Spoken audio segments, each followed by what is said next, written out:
Secretário Rony, que honra tê-lo aqui no nosso Infracast. Você que eu já conheço há bastante tempo, enquanto estávamos discutindo as nossas concessões regionais do estado de São Paulo, e hoje ocupando esse cargo de super relevo e destaque. Que bom, que felicidade tê-lo aqui. Muito obrigada por ter aceito o nosso convite. Obrigado, Isadora. É um prazer falar com vocês aqui. Obrigado, Fernando. É uma honra estar aqui com vocês. A gente tem acompanhado aí os trabalhos do Infracast, realmente um fórum muito bacana, muito especializado. Vai ser um bate-papo bacana. Estou animado. Rony, já que eu comecei a nossa introdução contando um pouquinho aqui da nossa história, que vem lá de 2012, conta um pouquinho qual que era o foco da atuação da SAC, como é que a SAC foi criada e um pouquinho dessa história dos aeroportos regionais, e depois a gente entra para falar das outorgas federais também. Isso, exatamente. De fato, Isadora, a SAC foi criada ali em 2011, né, com o objetivo de formalizar essas políticas públicas para o setor de aviação. O setor cresceu bastante, o setor de aeroportos cresceu bastante, a aviação no Brasil cresceu bastante, e a Secretaria de Aviação ela já existia, mas ela estava dentro da estrutura do Ministério da Defesa. E aí, quando foi em meados de 2011, veio a discussão, a ANAC já tinha sido criada como agência reguladora, então já começou um caminho da regulação como a gente conhece hoje. Mas a parte de políticas públicas ainda estava vinculada ao Ministério da Defesa e precisava, né, a gente vinha de questões de causa aéreo, né, o setor cresceu muito, a infraestrutura não acompanhou, e aí era necessário ter uma secretaria, que na época tinha status de ministério, para que pudesse endereçar aí essas questões com relação à política pública do setor. O principal foco na época já eram as primeiras rodadas de concessão. Acho que o telespectador aí vai lembrar da concessão do aeroporto de Guarulhos, de Brasília, de Viracopos, né, a primeira, que foi o aeroporto de Natal, foi o primeiro projeto piloto, né, São Gonçalo do Amarante, e aí a secretaria chega exatamente nesse contexto. E num contexto também grande de aviação regional, né, uma relação muito grande. Eu atuava na época, no início da SAC em 2011, como diretor do departamento de outorgas. Então, tinha no meu departamento, que eu estava à frente desse departamento, toda uma relação com estados e municípios, né? O Brasil, na época, tinha cerca de 700 aeródromos públicos espalhados por todo o país, e nós fazíamos ali a relação com estados e municípios, e alguns estados, como é o caso de São Paulo, foi aí que a gente se conheceu, né, Isadora? Num processo também embrionário de concessão de aeroportos regionais, aeroportos da aviação geral, que acabou depois se tornando o projeto Voa São Paulo, aí 5 aeroportos da aviação geral concedidos. E agora, depois de todos esses anos, o governo do estado de São Paulo já vai para a sua segunda rodada de concessão, agora acho que com 22 aeroportos regionais no interior do estado. Então, veja, fazer infraestrutura no Brasil é o que o nosso ministro Tarcísio fala. É um grande desafio, é um trabalho de persistência, de coragem, de resiliência. Então, as coisas demoram a dar resultado, mas elas vão, aos poucos, dando resultado. Então, eu tenho muito orgulho de estar na secretaria desde o início, né, desde o momento que ela saiu do Ministério da Defesa e veio para o lado civil do governo.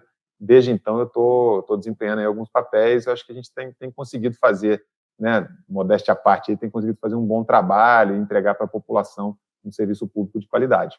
Ele falou um bom, né, desempenho, na verdade, um excelente desempenho, e graças ao papel de protagonismo que você tem desempenhado mesmo ao longo de todos esses anos. Muito legal. Com certeza, eu acho que é um setor hoje de referência em termos de qualidade da regulação e evoluiu muito rápido, né? Mas a gente queria voltar um pouco, você citou o período de 2011, 2012, pré-Jogos Olímpicos, e pré-Copa do Mundo, né, em que o Brasil precisava rapidamente melhorar os seus aeroportos. Esse foi acredito que tenha sido o primeiro grande impulso, né, para as rodadas de concessão. E para esses 3 primeiros aeroportos que você mencionou, Guarulhos,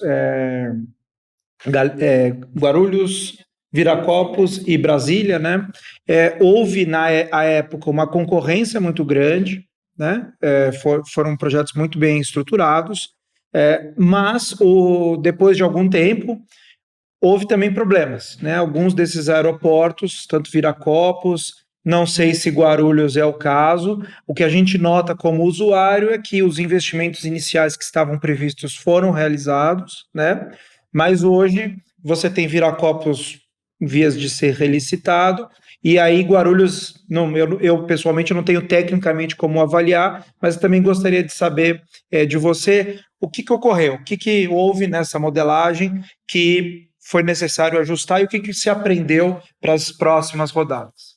Esse é um ponto muito importante, Fernando. Assim, nós aprendemos muito, né, com as nossas rodadas de concessão. Agora nós estamos fazendo a 6ª rodada de concessão e houve aí um avanço muito grande, tanto regulatório quanto de políticas públicas, desde da nossa primeira rodada.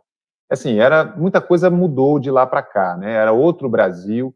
Naquele momento existia um outro viés ideológico dentro do governo federal, existia uma certa empolgação com o crescimento econômico do Brasil, tinha ali, né, um boom de otimismo, então isso acabou sendo refletido em projeções de demanda altamente alavancadas ali, até demais, né, em excesso ali, uma projeção de demanda muito, muito pesada para o que a gente vê, de fato, na realidade. Todo mundo sabe que a economia é cíclica, né, a gente tem vários ciclos econômicos, e a gente tem, né, momentos de bonança, momentos de tempestade, momentos difíceis, então você tem todos esses ciclos econômicos, e naquela época se fez concessão de grandes ativos, quer dizer, concedeu-se Guarulhos, que é um dos maiores aeroportos do hemisfério sul do mundo, né, num momento de euforia econômica, de crescimento econômico, num momento também anterior a todo o histórico que nós passamos no Brasil, de lava-jato, de relação com empreiteiras, etc. Então, assim, eu costumo dizer que as primeiras rodadas de concessão, na verdade, elas eram grandes obras, carteira de obras, né, que tinham ali um contrato de concessão. Quem estava comprando as nossas primeiras concessões, na verdade, eram as empreiteiras, que estavam comprando, na verdade, uma grande carteira de obras focada na obra pública e não necessariamente na prestação do serviço aeroportuário de operador. Mas isso era uma conjuntura da época, eu não vou nem dizer quem está certo, quem está errado, o fato é que naquele momento as coisas eram feitas no Brasil com esse tipo de viés, o viés mais da obra pública, do empreiteiro, do construtor. E isso foi sendo mudado rodada após rodada. É claro que naquele momento, você falou muito bem, Fernando, tinha a questão dos Jogos Olímpicos, tinha a primeira questão da Copa do Mundo, né, que foi 2014, e Jogos Olímpicos em 2016, um déficit muito grande de infraestrutura e um anseio da sociedade brasileira por grandes obras, né? O Brasil vinha de uma ausência de grandes obras, longos anos sem ter grandes obras, principalmente no setor aeroportuário. Os nossos aeroportos ali, por volta de 2010, 2011, eram praticamente os mesmos de 10, 15 anos atrás, né? Você tinha pouquíssimas grandes obras em andamento. Então, havia todo esse cenário. Depois, né, de tudo que nós passamos, toda essa transformação que o Brasil passou, nós começamos a amadurecer enormemente as nossas modelagens de concessão. Então, hoje, por exemplo, nós trabalhamos com a outorga variável, ao invés da outorga fixa. Naquele momento eram outorgas fixas, pagas anualmente, né? Veja, Guarulhos até hoje paga por ano cerca de 1,5 bi só de outorga para o governo federal, né? Então, assim, são valores muito expressivos, valores, inclusive, que concorrem e drenam muito o caixa da concessionária. Muitas vezes a concessionária ela tem que fazer uma obra no aeroporto, mas quando ela olha para o seu caixa, ela fala, bom, eu tenho uma conta para pagar aqui por ano de 1 bi, 1,5 bi, né? Então, de fato, isso concorre bastante, né, o CAPEX, no investimento, com o pagamento de outorga. E o que nós fizemos, né, especialmente a partir da 4ª rodada. A 4ª rodada é aquela que nós fizemos o leilão de Porto Alegre, Florianópolis, Salvador e Fortaleza, né? A partir dessa rodada, a gente deu um foco muito maior, não na obra propriamente dito, mas sim no serviço prestado de administração aeroportuária, de gestão aeroportuária, né? Reduzimos ali o foco na outorga propriamente dito e demos mais foco nos investimentos, mas os investimentos de forma não prescritiva, de forma atrelados totalmente a gatilhos de demanda. Então, assim, tudo isso foram aprimoramentos que nós fomos vendo ao longo do processo. E com isso, a partir da 4ª rodada, a gente conseguiu atrair grandes operadores clássicos, operadores típicos de aeroportos, principalmente da Europa, né, do mercado europeu, conseguimos atrair esses investimentos sem a presença, até por uma questão conjuntural, da construtora, do empreiteiro. Não, a partir da quarta rodada, a gente começou a ver que não era mais um objetivo da nossa concessão aeroportuária a obra propriamente dita, mas sim uma melhoria na qualidade do serviço prestado.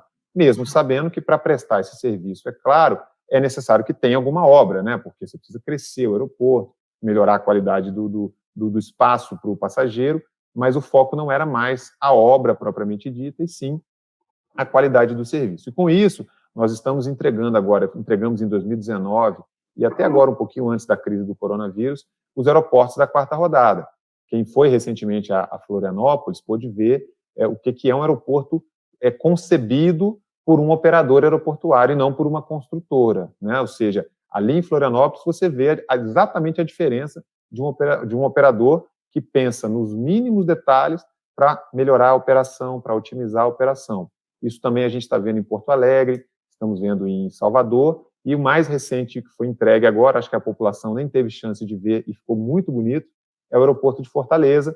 Foi entregue agora no mês de março, já em meio à pandemia, uma obra lá da alemã Fraport, que administra, né, Porto Alegre e Fortaleza, uma obra muito bacana, muito legal, otimizada, e hoje eu tenho certeza que a população do Ceará tem ali um belo equipamento urbano que vai auxiliar, sem dúvida, na retomada do crescimento econômico lá do Estado. Puxa, muito bom. É bom ter essa visão em perspectiva e mostrar como também um setor de infraestrutura que traz concessão, ele tem um tempo de amadurecimento. É normal que as primeiras rodadas tenham realmente dificuldades. Você está fazendo um pouco tentativa e erro, né? E aí, em dado momento, você acerta a mão e aí o negócio vai.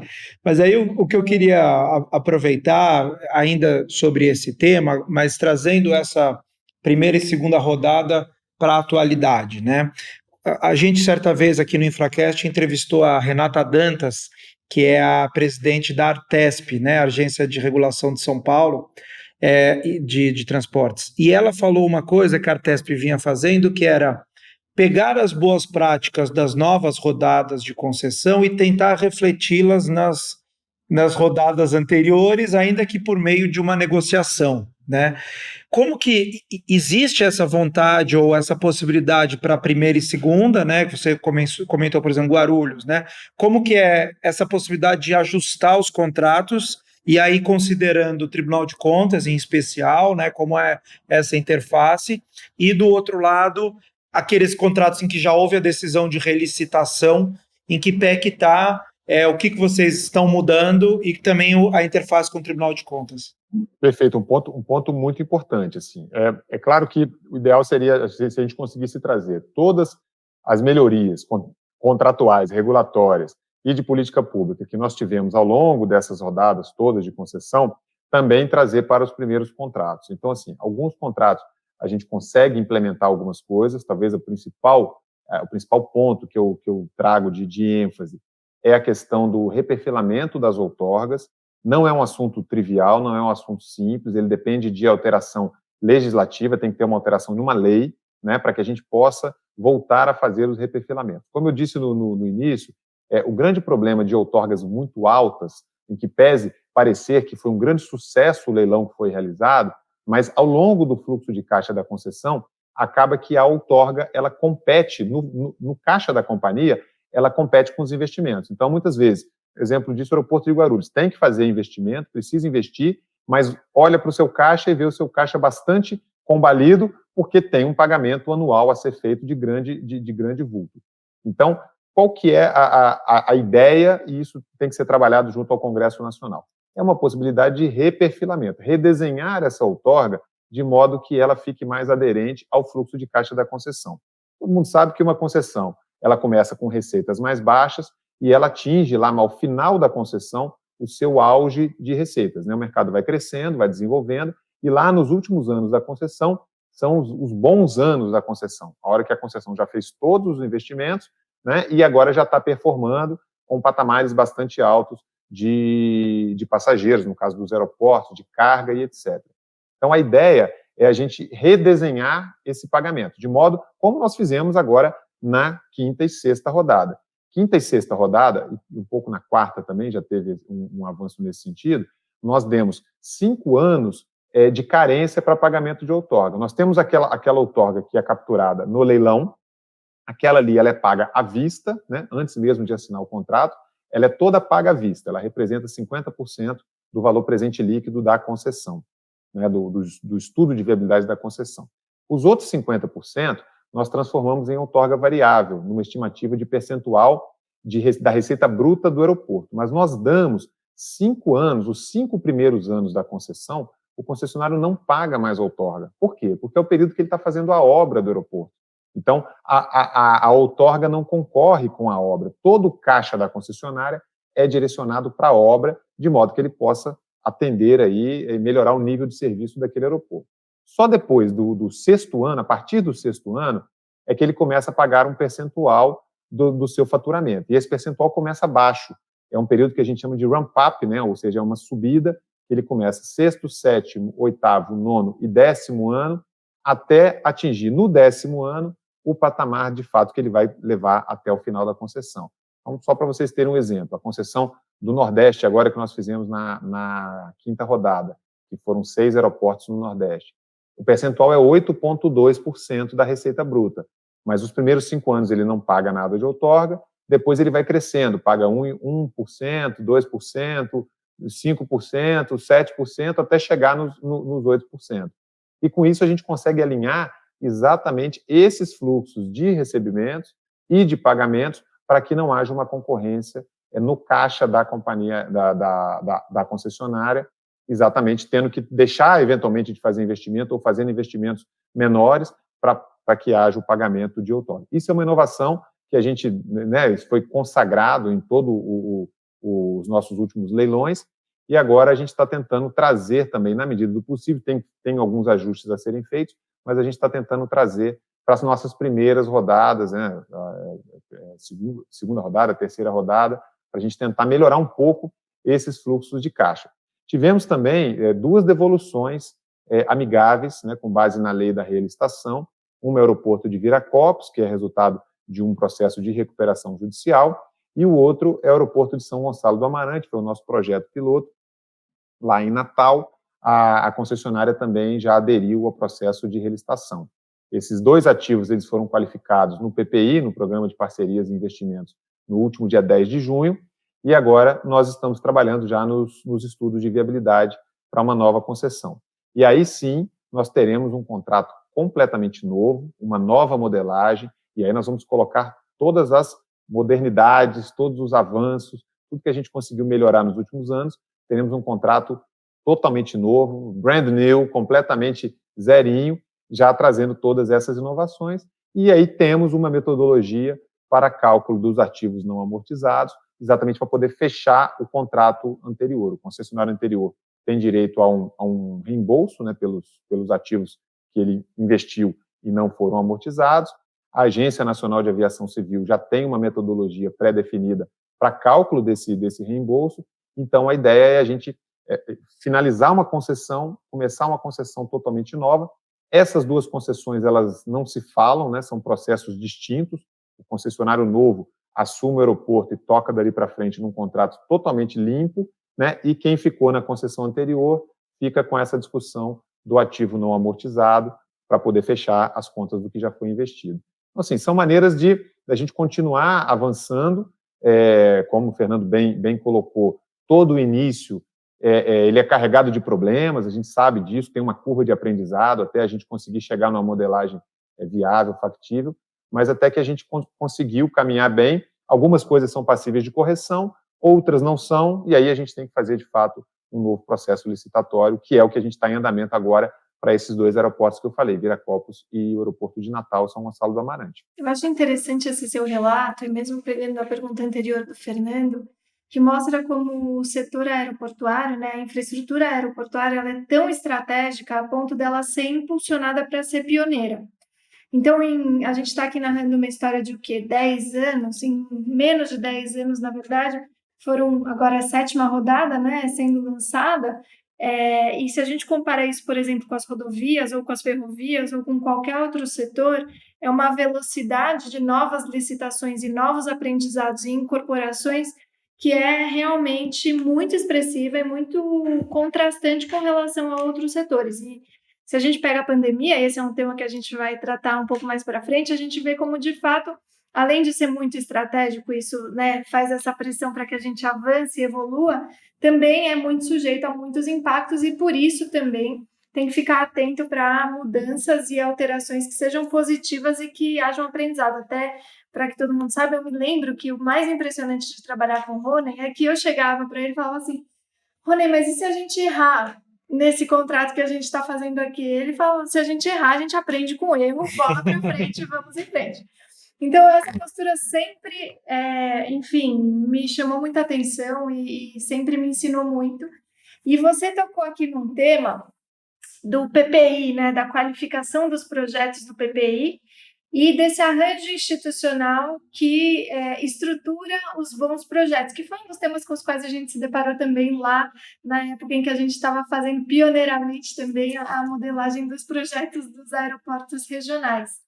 Na época tinha um outro ator, a EBP, né? A EBP, Estruturadora Brasileira de Projetos, que era vinculada aos bancos e que apoiava aí na estruturação e na modelagem desses projetos. Conta um pouquinho para a gente como é que foi a história, desde a EBP até agora, mais recentemente o PPI no Ministério da Economia, e como tem sido essa interação dos diversos atores para fazer bons projetos bem estratégicos como o setor merece. É verdade, Isadora. É muito bem lembrado. Isso é um ponto muito importante. Costumo dizer que para fazer bons projetos de concessão, tudo começa com um bom estudo de viabilidade, né? E não é fácil fazer um bom estudo de viabilidade aqui no Brasil.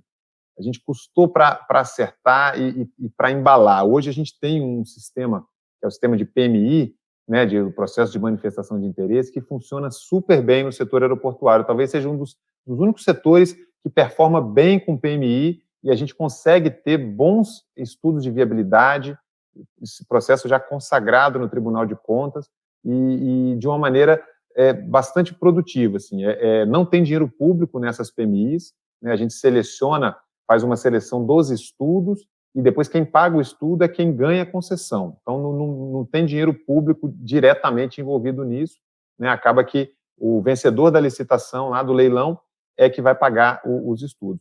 Mas a gente demorou para chegar nesse momento. Lá no início, em 2011, 2010, 2011, o grande desafio era como fazer os estudos de viabilidade, porque não tinha no Brasil um mercado de consultoria montado, assim, o que a gente via muito no Brasil, aquela consultoria da obra pública, né? Tipo assim, você tinha muitos engenheiros ali que faziam os projetos, projeto básico, projeto executivo, anteprojeto, e tudo com viés da obra pública. Mas você não tinha uma equipe, e aí é uma equipe multidisciplinar, né? Engenheiros, economistas, advogados, administradores, quer dizer, pessoal da área ambiental, quer dizer, tem uma série de profissionais ali que são necessários, demandados para um bom estudo de viabilidade. E aí a gente foi evoluindo. No início, tudo começou, de fato, com a EBP, uma empresa estruturadora de projetos vinculada aos bancos, né? BNDES, Banco do Brasil, Bradesco, que sentiam exatamente essa necessidade. Falou, olha, eu até quero financiar a infraestrutura, mas eu não tenho bons projetos para financiar, eu não consigo financiar com esses projetos que me trazem aqui, as contas não fecham, né? As receitas e as despesas não batem, eu não consigo ver uma taxa interna de retorno clara nisso daqui, eu não consigo ver uma análise de risco, eu não consigo ver uma projeção de 30 anos, e acaba que, assim, a gente está fazendo concessão de infraestrutura para 30 anos, são contratos muito longos, é claro que eles vão ter que ser ajustados ao longo do período, mas tudo começa com um bom estudo de viabilidade. Então, a gente começou com a EBP, as primeiras rodadas foram feitas, essas concessões com estudos feitos pela EBP, já foi um grande avanço, houve um grande salto. Se a gente olhar os estudos de São Gonçalo do Amarante, que foi o primeiro, né, o aeroporto de Natal, para os estudos da segunda rodada, Brasília, Viracopos e Guarulhos, já houve uma diferença de qualidade muito grande, né? E depois a gente foi aprimorando ainda mais, e hoje nós temos no Brasil, foi criado, né, um mercado, que a gente até deu um nome, a gente chama de PMIsta, né? Quem que é o PMIsta?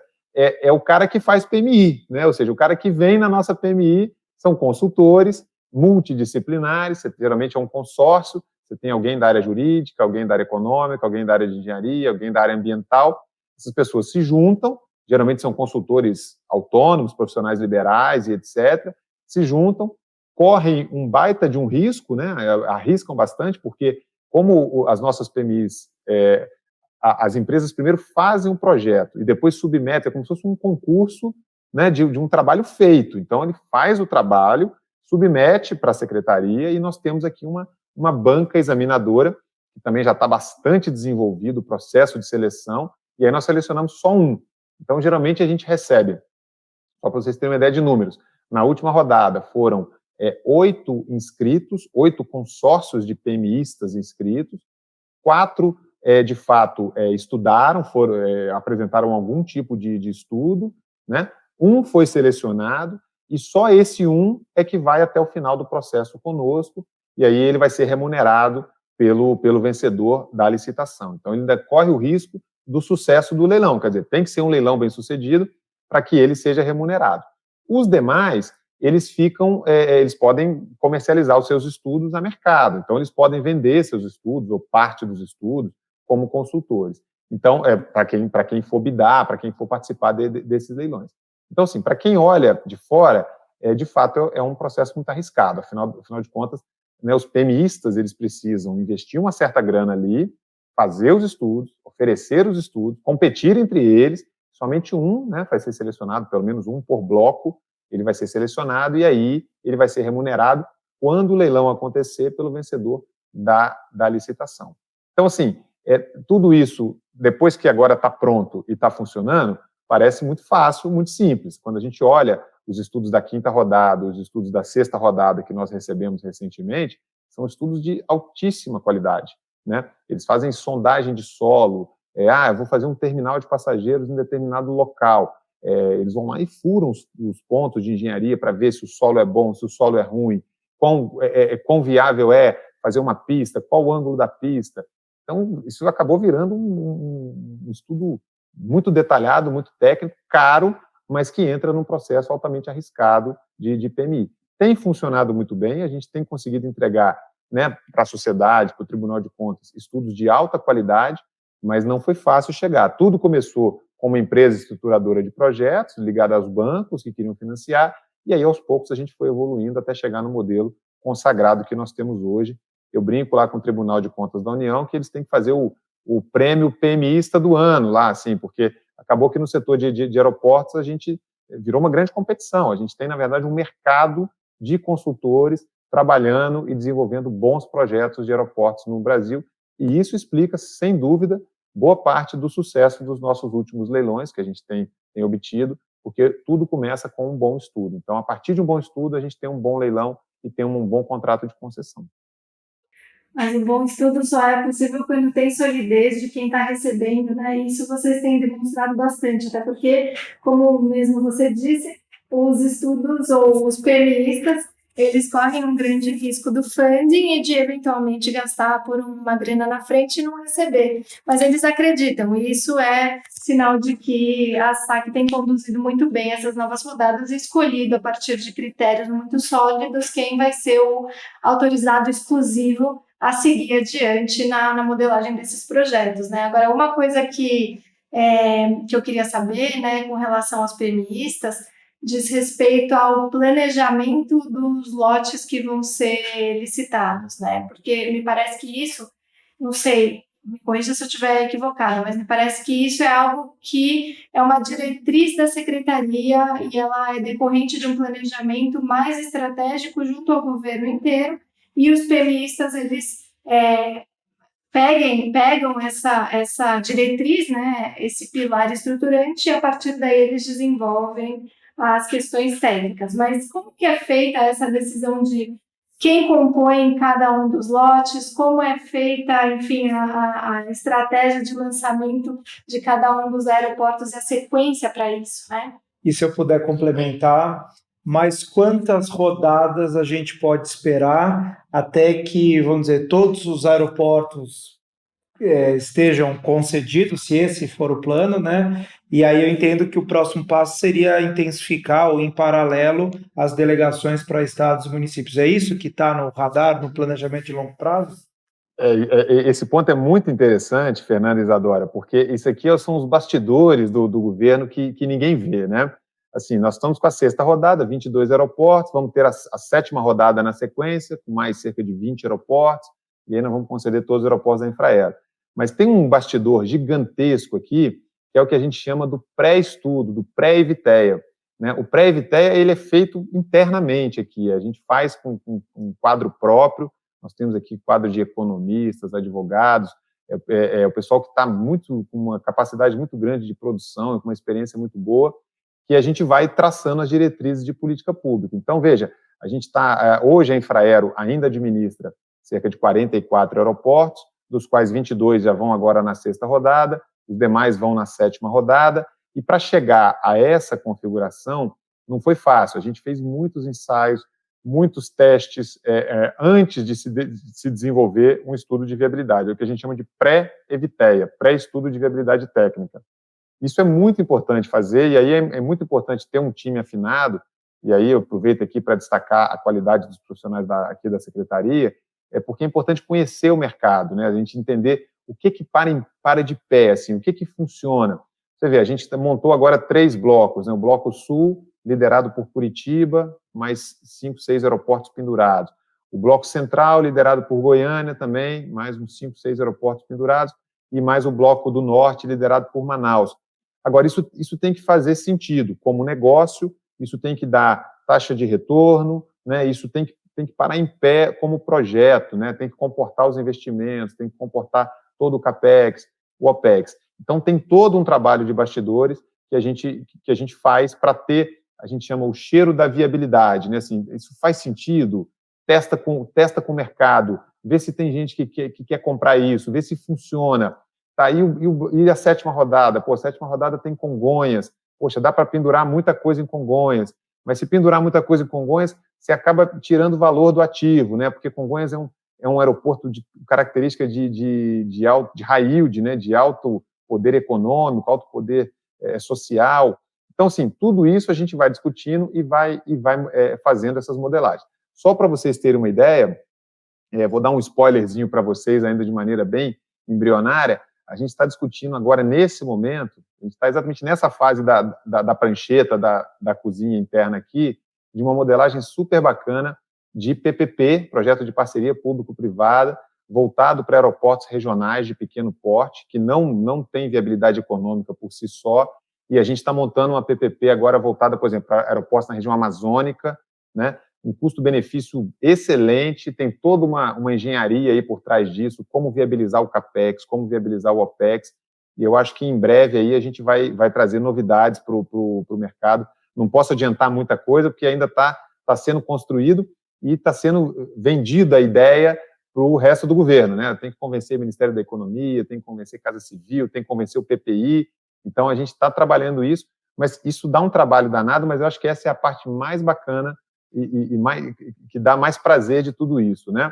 A gente vê as primeiras discussões da 5ª rodada, da 6ª rodada e da 7ª rodada, a gente vê que elas nasceram, por exemplo, lá daquelas conversas que a gente tinha, Isadora, com relação aos aeroportos regionais. Tem uma série de aeroportos regionais no Brasil, lá em 2011, 2012, a gente estava assim, o que eu faço com esse negócio? Tá bom, Guarulhos para de pé, Brasília também para, né? Agora, poxa, e Macapá? Como é que eu vou fazer a concessão de Macapá? E Erunepé, lá, como é que eu vou fazer? Como é que eu vou fazer a concessão do aeroporto de Bauru, no interior de São Paulo? E o aeroporto de Registro, que é menorzinho ainda? Quer dizer, não adianta eu fazer a concessão do filé e depois eu vou deixar aquilo que não é filé na mão do poder público, com todas as dificuldades, restrições orçamentárias. Não faz sentido. Tem que ter solução privada para isso, né? E aí a gente começa a trabalhar com os números, e aí nisso saiu a 6ª rodada, a 7ª rodada, e aí nós teremos todos os aeroportos administrados hoje pela Infraero, eles serão concedidos em blocos, né? A 5ª rodada foram 3 blocos, a 6ª rodada, que está em andamento agora, mais 3 blocos, e a 7ª e última rodada, mais 3 blocos. Depois disso, o que fica? Ficam as concessões estaduais, e algumas até municipais, e talvez apareça aí uma nova modelagem de PPP, de concessão federal, na modelagem de PPP, e aí, no momento oportuno, a gente faz um infracast só para falar dessa modelagem que tende a ser bem bacana. Muito bom. A Isa sempre me falou muito bem de você e só confirma, porque você tem o setor na cabeça, a gente se sente muito como usuário, como contribuinte, muito feliz em ter alguém na SAC tão capacitado que conhece tanto do setor. Eu queria explorar um pouquinho mais, antes da gente passar para a Covid, só para você comentar sobre. Há algum critério para decidir se um aeroporto ele fica no governo federal ou se ele é delegado? Recentemente, se eu não me engano, já foi assinado a renovação da delegação para Pampulha, né? Que era um aeroporto, enfim, emblemático, né, do ponto de vista local. Tem algum critério ou enfim, qual é o critério? Como que é esse planejamento para dizer, não, isso aqui, Estado toca, município toca, isso aqui fica conosco? E esse é um ponto muito importante, Fernando, que quando a gente eu cheguei em 2011 no setor, aqui na secretaria, eu já estava no setor de aviação, mas na agência, né?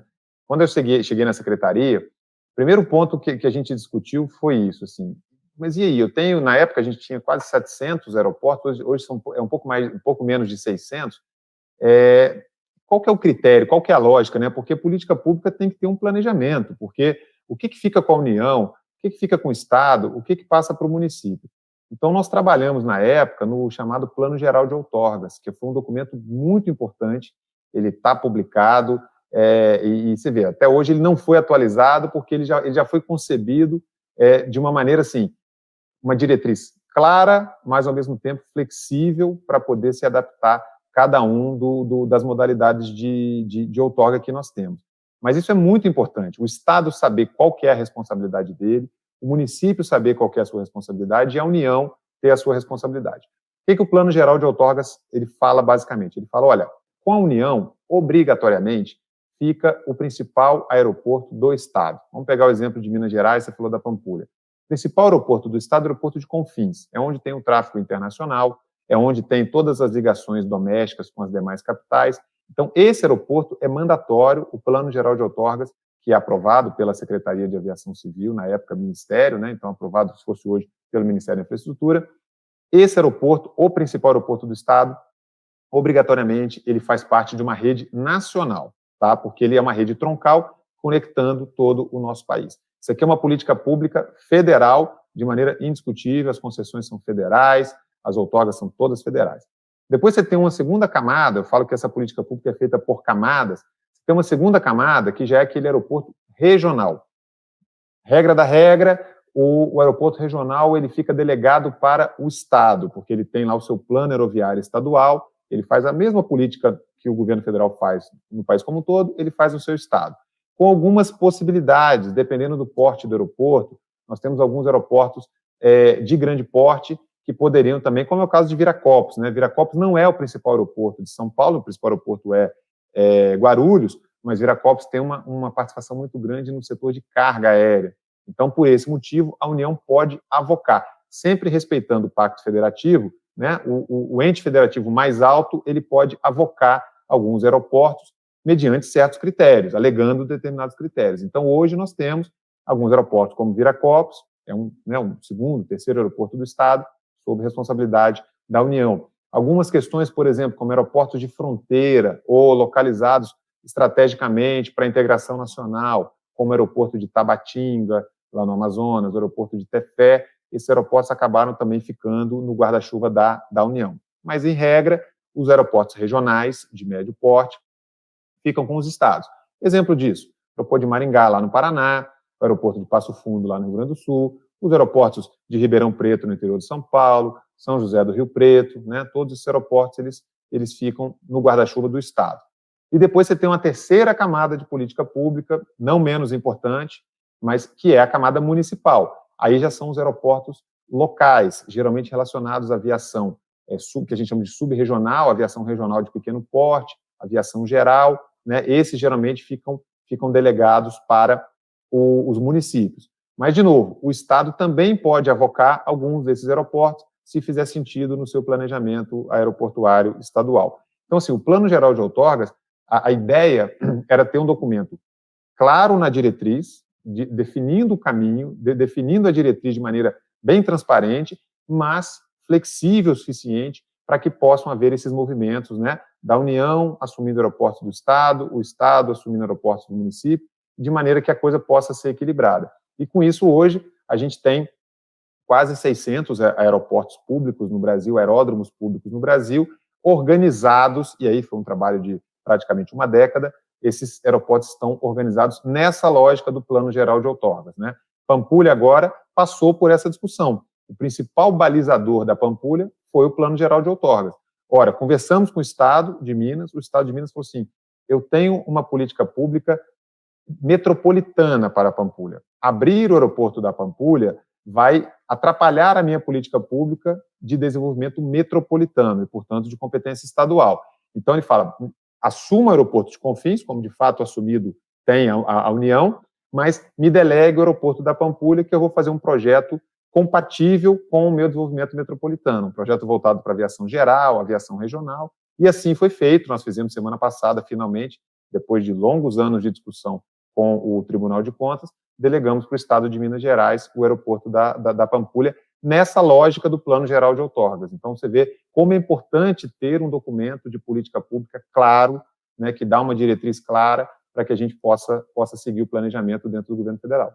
Nossa, conforme você foi falando aqui, eu fui lembrando de vários capítulos dessa história. Eu lembro do inventário do Banco do Brasil, do PIO 1, do PIO 2, enfim, todos esses capítulos interessantes, e inclusive sobre Pampulha especificamente, a gente tem um episódio do Infracast com o secretário de Infraestrutura de Minas Gerais, o Marco Aurélio, em que ele fala um pouquinho sobre isso também, mas foi rememorando, inclusive, a nossa discussão sobre Bauru Centro, Bauru Arealva, lembra disso?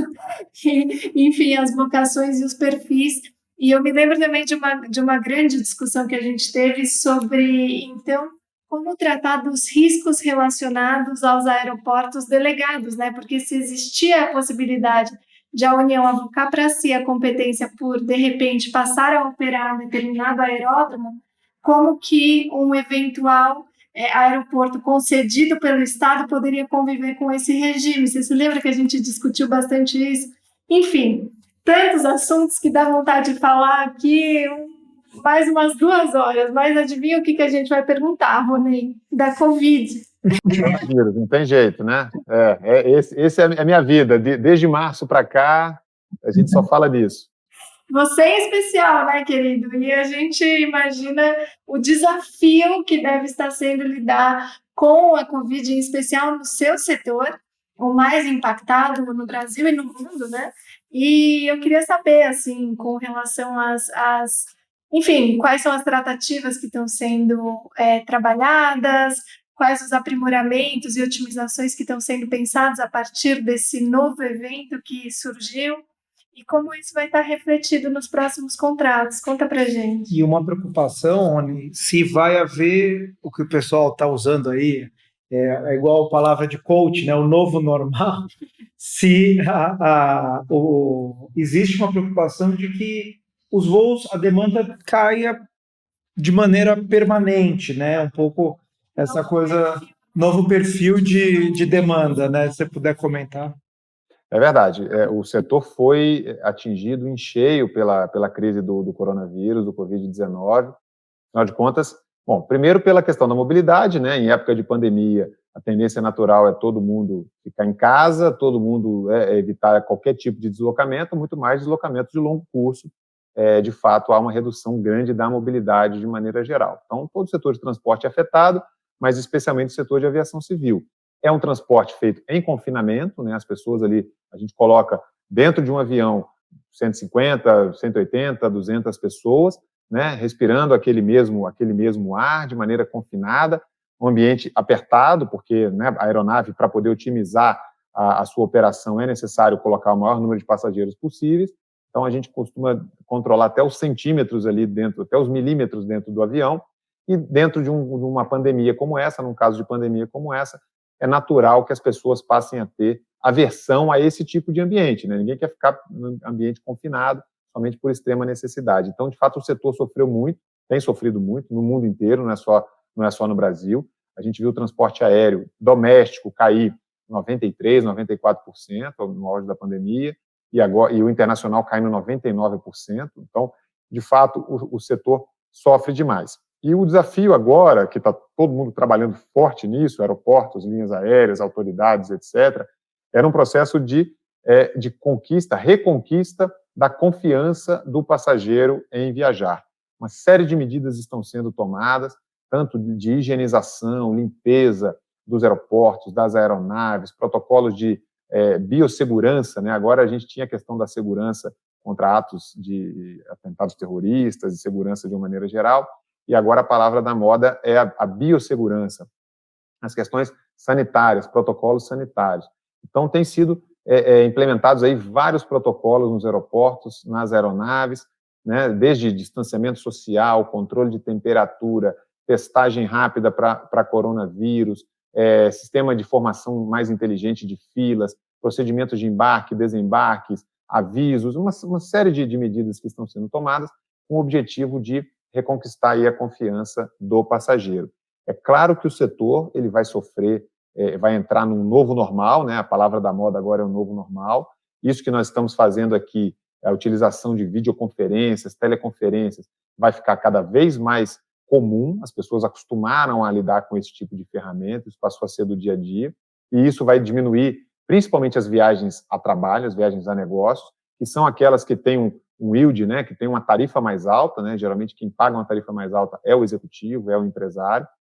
Então, o setor, de fato, passa pela sua maior transformação, colocando aí o 11 de setembro no chinelo em termos de transformação para o setor.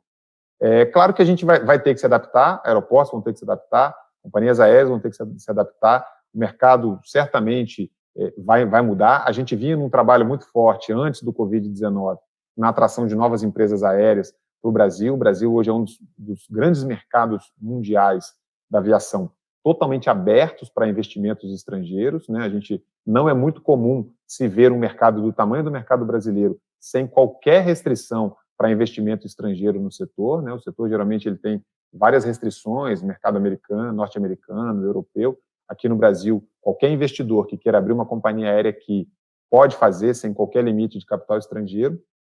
E a gente vinha num trabalho forte na atração de novas empresas, principalmente as empresas low cost, as empresas de baixa tarifa, né?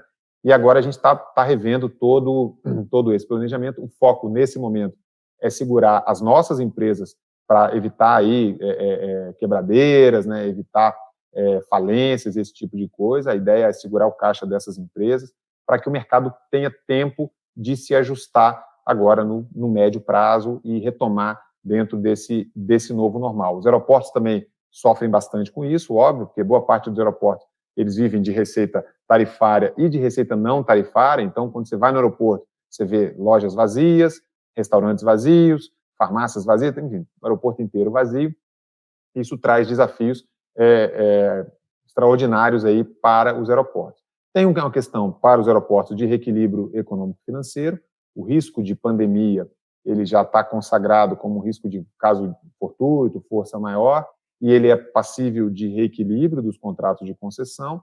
O detalhe é que muitos contratos de concessão não pagam outorga esse ano, então acaba que você tem um desequilíbrio que ele vai ser reequilibrado nos próximos anos, então acaba que o aeroporto tem uma dificuldade de caixa nesse momento, porque as contas estão lá para pagar, as contas vencem esse ano, né? E muitas vezes o reequilíbrio ele só vai ver daqui a 3 anos, 4 anos, 5 anos. Então tem um descasamento de fluxo de caixa. O papel dos bancos é fundamental nesse momento, notadamente do BNDES, né, porque o único jeito de suprir essa liquidez que está faltando agora é por meio de crédito bancário, né, ou seja, deixando com que os caixas fiquem minimamente fortalecidos para passar por esse momento de crise. Isso vale tanto para os aeroportos quanto para as companhias aéreas, e assim que a gente tem sobrevivido. Lá fora, mundo afora, a gente vê intervenções estatais muito drásticas nas companhias aéreas. Você vê o governo americano injetando quase 50 bilhões de dólares nas companhias aéreas para que não hajam demissões, para que não hajam quebradeiras por lá. Aqui no Brasil, a nossa situação fiscal não nos permite, nem a situação fiscal e nem a situação jurídica. Nós não podemos dar dinheiro para as companhias aéreas, então a única alternativa que nos resta, de fato, é o crédito, né? Ou seja, a abertura de crédito e medidas regulatórias, medidas de política pública, que a gente vai tomando. Uma série delas já foram tomadas, postergação de vencimentos de outorgas, postergação de tarifas de navegação aérea, flexibilidade para reembolso das passagens aos passageiros. Então, a gente faz uma série de medidas regulatórias, medidas de política pública, mas no fim do dia mesmo, o que vai direto no caixa da companhia aérea é, de fato, liberação de crédito, e aí é um tema do Ministério da Economia, do BNDES, que está em andamento, que está em tratativas, está em andamento, e a gente espera que tenha aí um resultado de sucesso nas próximas semanas, nos próximos meses, para que a gente possa passar esse momento de crise, que disparada é a maior crise do setor de aviação civil. Nós nunca vimos nada parecido com isso. A boa notícia é que agora a gente está acompanhando a evolução das malhas aéreas. A malha de julho já houve uma melhora. Você lembra que eu comentei que no mercado doméstico, os meses de abril e maio, nós tivemos 93%, 94% de redução. No mês de junho, esse número já melhorou um pouco, foi para 86%, e agora para o mês de julho, nós estamos vendo a malha ficando pronta para o mês de julho, estamos trabalhando com uma redução de 75%. Então, assim, aos poucos, mês a mês, a gente vai retomando, já conseguimos retomar aí 25%, né, do nosso mercado. Daqui a pouquinho a gente chega à metade desse mercado, daqui a pouquinho a gente chega aos patamares de 2019, e aí a gente segue a vida, né, vai girando os reequilíbrios e a gente vai sobrevivendo. Mas, de fato, são períodos difíceis para o setor de aviação civil e demanda muito trabalho, demanda muita dedicação, realmente. Você sabe que a gente fez um episódio com o BNDES e a gente perguntou exatamente sobre o standstill para o setor aeroportuário. O diretor Saulo Puccini esclarece um pouco das medidas que o governo federal e o banco vêm tomando para, enfim, levar adiante, como você falou, né, estruturar operacionalmente essas medidas de crédito que essas concessionárias precisam nesse momento. E, Rony, a gente está chegando ao fim aqui da nossa entrevista, tá uma delícia, realmente uma aula sobre o setor de aviação civil, sobre o setor de aeroportos. Eu queria, para concluir, pegando também ainda um pouco do gancho da Covid, mas você, em dado momento, mencionou uma coisa que quem conhece um pouco do setor sabe, né, que os aeroportos se viabilizam em parte por causa das receitas acessórias, né? É algo muito importante se comparado a outros setores que a receita acessória não é tão relevante assim. Como que essa questão da receita acessória tem sido tratada nas estruturações, né? Mesmo sendo tão relevante em outros setores, não, mas eu acho que ter essa experiência para outros setores é muito importante. Então, como que isso é apropriado no modelo, né? E falando de Covid, será que, tudo bem, o avião, a pessoa vai precisar pegar, mas talvez ficar lá no shopping do aeroporto, ele talvez não vá mais ficar tanto tempo, quer dizer, como que vocês estão considerando essa questão das receitas acessórias nas estruturações? É isso mesmo, Fernando. É engraçado, né? Porque receita acessória no setor de aviação, a gente nem chama de acessória, porque elas são tão importantes, a gente acaba dividindo em receitas tarifárias e receitas não tarifárias. Porque, de fato, geralmente a gente começa uma concessão com um percentual de 70-30, né? 70% tarifa, 30% receitas comerciais, e ao final da concessão, esse quadro está invertido. A gente tem vários aeroportos desenvolvidos no mundo que a receita tarifária é só 30% do total. 70% são as chamadas receitas acessórias, que para nós elas não têm nada de acessórias, elas são fundamentais. Inclusive, muita gente não sabe, mas as receitas dentro do terminal de passageiros são importantes, mas as receitas fora do terminal de passageiros. Tem vários hotéis, centros de convenções, no sítio aeroportuário como um todo, que são fundamentais, né? Aqui em Brasília mesmo a gente vê várias iniciativas em volta do aeroporto de Brasília, e todas aquelas iniciativas comerciais, imobiliárias, elas geram receita para os aeroportos. Às vezes é uma concessionária de carro, um posto de gasolina, um estacionamento de longa estada, tudo isso gera, não só no Brasil, no mundo inteiro, cada vez mais receitas para o aeroporto. O aeroporto é como se fosse uma cidade e ele vive de todas essas receitas. A receita tarifária é uma delas. Talvez eu acho que de todos os setores que eu conheço, é o setor que tem mais essa característica, né, da receita tarifária não ser preponderante. Quando é rodovia, você tem um pedágio, né, responde por 99% da receita. Energia elétrica, a mesma coisa. e aqui no setor de aeroportos, não. A gente modela isso, a gente tem algumas tecnologias para modelar receita tarifária, benchmarks internacionais, por exemplo, quanto gasta, em média, um passageiro internacional, né, de longo curso? Ele gasta tantos dólares, ele consome em alimentação, em bebidas, em varejo, né, em serviços relacionados à viagem. Então, já existe toda uma base de dados, pela importância dessas receitas para o setor, já existe uma modelagem bastante robusta para isso, com base na quantidade de passageiros domésticos, internacionais e em conexão no aeroporto, porque o passageiro em conexão também tem um perfil de consumo próprio. Então, a gente trabalha com médias de consumo por segmento. A nossa modelagem abre lá food and beverage, retail, a gente abre segmento por segmento do que se vê no aeroporto, e com base no movimento de passageiros, a gente estima as receitas comerciais oriundas disso. E, além disso, a gente faz uma outra modelagem um pouco mais ampla para as receitas imobiliárias, que são essas do real estate, que é fora do sítio aeroportuário, fora do terminal, né, mas dentro do sítio aeroportuário. A gente também faz uma modelagem para contemplar isso nas nossas concessões. E isso é uma preocupação realmente. O passageiro, ele vai voltar a viajar, certamente vai, porque isso é uma necessidade, as pessoas precisam se movimentar, seja turismo, seja trabalho, seja por questões de saúde, familiar, acadêmica, enfim, é necessário viajar, e é claro que o setor retoma.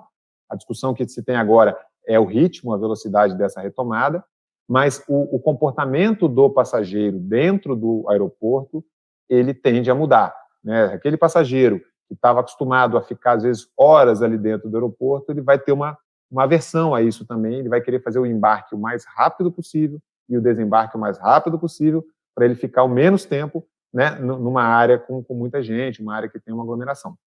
Isso, o setor comercial, ele começa a ter um monte de técnicas para capturar, né? O famoso o take-out, né? Ou seja, os restaurantes cada vez mais com soluções de take-out, né? Em vez do cara pegar para comer ali, ele pega para comer em casa, por exemplo, de maneira muito rápida. O sistema de varejo também, com aquelas vendas, o last minute deal ali, as vendas de última hora.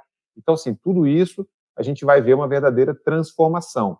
Aquele passageiro que ficava horas, por exemplo, dentro de uma livraria no aeroporto, esperando seu voo, né, folheando livros, etc., a gente vai ver cada vez menos esse passageiro, e a gente vai ver cada vez mais aquele passageiro do walk-through, né, que ele passa, compra alguma coisa e segue, né, e não para. É uma mudança de comportamento.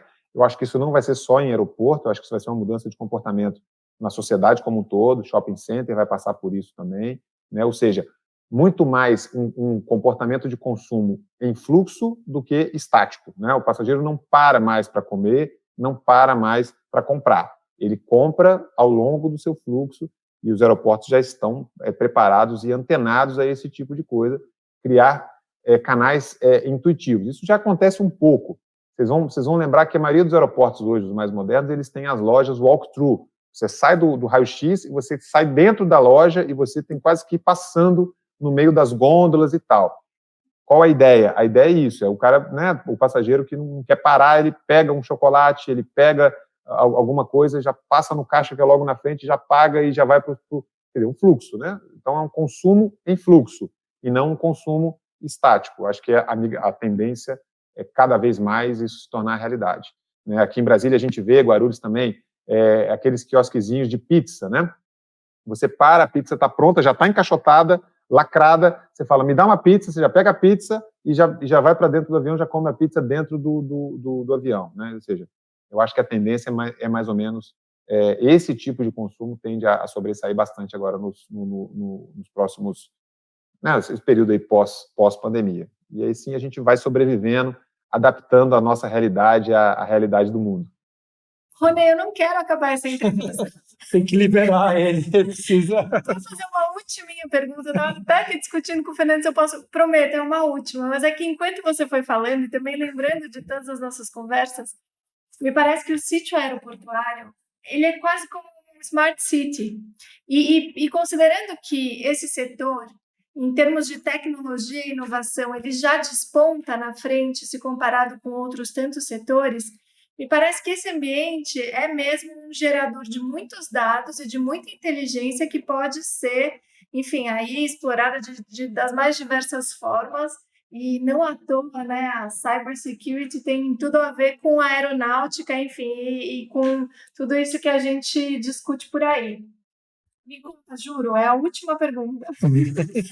Não por vontade minha, porque eu queria ficar aqui mais tempo, mas me conta como que são, assim, tratadas as apropriações tecnológicas, as inovações tecnológicas, os ciclos de obsolescência dessas tecnologias e a geração dos dados, como são tratadas nas novas concessões?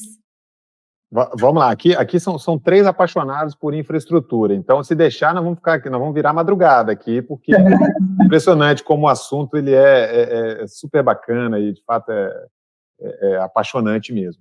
Mas é verdade, a gente tem, só para vocês terem uma ideia, Fernanda e Isadora, o setor de aviação é intensivo em tecnologia, então já tem hoje tecnologias prontas que podem ser implementadas nos aeroportos, por exemplo, de leitura facial, que você consegue, você faz o seu check-in em casa, tira uma foto do seu rosto, ele reconhece que é você, e a partir daí você entra no aeroporto, até dentro do avião, sem apresentar documento e sem botar a mão no bolso para nada. Simplesmente olhando para uma tela, ele reconhece que é você, que você está naquele voo, ele abre, passa pelo raio-x, e ele vai fazendo todo o seu percurso até dentro da aeronave, sem você ter que apresentar um documento, um RG, um passaporte, nem nada, isso com confiança, com garantia de integridade dos dados, etc. Inclusive, ele pode ser usado também do ponto de vista comercial, né? Os painéis podem reconhecer que você é você e falar, olha, eu sei que o Rony gosta muito de chocolate, vou oferecer para ele aqui, você não queria tomar um chocolate agora? Ele consegue fazer isso. A inteligência artificial é uma coisa de maluco. E a gente está vendo cada vez mais. Eu acho que a questão da pandemia, voltando a falar do coronavírus, ela vai acabar potencializando esse tipo de tecnologia, né? Porque quanto mais a tecnologia permite que os passageiros não ponham a mão nas coisas, né, o contato, então, é leitura facial. A gente já tem hoje funcionando no Brasil o e-gate, né? O e-gate você põe lá o seu passaporte, ele reconhece que é você, com base nos dados da Polícia Federal, e você já faz a imigração automaticamente. Isso é só um módulo de todos esses sistemas. Existem diversos outros módulos para check-in, para despacho de bagagem, para consumo nos aeroportos, para embarque, né, na aeronave. Então, tudo isso vai acabar gerando já está gerando uma quantidade enorme de dados, e tudo isso precisa de muita integridade, esses dados podem ser utilizados para o bem e para o mal, então tem todo um cuidado com relação a isso. A grande vantagem do setor é que o setor ele já é intensivo, ele já nasceu intensivo em tecnologia, afinal de contas, voar não é nada intuitivo, né? Ou seja, o ser humano, nós nascemos com o pé no chão, então sair do chão não é nada fácil. Então a gente já tem uma intensidade muito grande em tecnologia no setor e nós temos empresas hoje, segmentos de todo o mundo, aeronaves, aeroportos e sistemas como um todo, já muito desenvolvidos, padronizados mundialmente, tem todo um background ali de segurança por trás disso. Agora, sim, é só uma questão de custo, porque as tecnologias estão prontas para serem implementadas e daqui a pouquinho nós estamos testando aqui no aeroporto de Brasília algumas tecnologias de reconhecimento facial para poder fazer check-in sem encostar. Você não encosta em nada, você não pega sequer na sua carteira, simplesmente você olha para um espelhozinho, que é, na verdade, uma câmera que está ali por trás, reconhece que você é você e você vai abrindo todas as portas, né, de todos os componentes do processamento aeroportuário. Eu acho que isso aí é o futuro, a tecnologia já existe e ela vai ser cada vez mais utilizada e, por sorte, a gente tem bastante know-how e bastante estrutura, né, de background aí para essas informações que são muito sensíveis realmente. O que a gente faz? Tem que acabar. Vamos fazer o número 2, a gente faz o próximo, já marca. O próximo, já vamos marcar. Por favor, presencialmente, para a gente matar a saudade de tomar um chocolate, no seu caso, no nosso caso, um cafezinho para respeitar aqui o regime. Mas, poxa, Rony, foi sensacional, como sempre. Você dando aula é um grande mentor para mim. Muito obrigada pela sua disponibilidade, por essa generosidade. Realmente foi impressionante. Muito obrigada, viu? É uma honra para nós, para mim, participar, estar aqui com vocês, com a Isadora, com o Fernando, é uma honra muito grande. O InfraCast tem sido aí um sucesso, eu recebo muito feedback positivo dessa plataforma de vocês, e é muito importante falar com esse público, né? A gente mostrar um pouco de como que o governo está trabalhando, como é que o governo federal está se posicionando junto aos estados, aos municípios, se posicionando junto ao setor. Então, assim, é um trabalho de formiguinha. Você vê, já tem aí, eu estou há mais de uma década só na Secretaria de Aviação Civil, chegando a uma década, né? Eu entrei em 2011, e infraestrutura no Brasil é isso, o nosso ministro fala, infraestrutura é um trabalho de resiliência, persistência e de coragem, né? Assim, as coisas não ficam prontas da noite para o dia, né? Um aeroporto como a gente viu lá em Florianópolis recentemente, não fica pronto da noite para o dia, tem muito trabalho na prancheta, tem muito trabalho no canteiro de obra, tem muito trabalho na operação, então tudo isso demanda tempo, e a gente tem que estar aqui, os brasileiros persistentes, que não desistem nunca, para poder ir aos pouquinhos, né, trabalhando e conquistando aí, batalha por batalha, e a gente vai conseguindo evoluir. Obrigado pela oportunidade, uma honra, contem sempre conosco, com a SAC, a gente está sempre à disposição de vocês. Nós que agradecemos, Rony, parabéns pelo trabalho, valeu.